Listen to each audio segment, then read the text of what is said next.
त्याचबरोबर मी मसाजोग या ठिकाणी जाऊन आलो। बीड जिल्ह्यामध्ये मसाजोगमध्ये संतोष देशमुख नावाच्या सरपंचाची जी क्रूर हत्या झालेली आहे, त्याच्यावर अनेक वार करण्यात आलेले आहे आणि छोट्याशा प्रकरणावरून त्याला अशा पद्धतीनं त्याचा बळी घेतलेला आहे।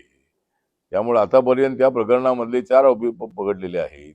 3 आरोपी अद्यापही त्यांना पोलिसांना मिळत नाही आहेत। 22-23 दिवस होत आलेले आहेत, तरी सुद्धा अद्यापही ते 3 आरोपी मिळत नाहीत। पोलिसांना आपण सूचना दिलेल्या आहेत आणि सकाळी मला जिल्हाधिकारी भेटले होते, त्यांनाही मी सगळ्या सूचना दिलेल्या आहेत आणि त्या प्रकरणामध्येही जे त्याचे जे सूत्रधार आहेत, त्या सूत्रधारांना सुद्धा पकडणं अत्यंत आवश्यक आहे आणि अद्याप त्या मसाजोग मधल्या संतोष देशमुख यांच्या कुटुंबियांचा कुणाचा जबाब अद्याप घेतला नाही आहे। तर ते प्रकरण सीआयडीकडे असल्यामुळं ते सीआयडी त्याचा जबाब घेतील असं पोलिसांचं म्हणणं आहे, पण सीआयडीने सुद्धा लवकरात लवकर जबाब घ्यावा आणि त्या प्रकरणामध्ये जे सूत्रधार आहेत त्यांना ते कोणी असो त्यांनाही पकडणं अत्यंत आवश्यक आहे। तर तोही प्रकार अत्यंत निंदनीय आहे। मराठवाड्यामध्ये अशा मोठ्या 2 घटना घडलेल्या आहेत, परभणी आणि बीडच्या।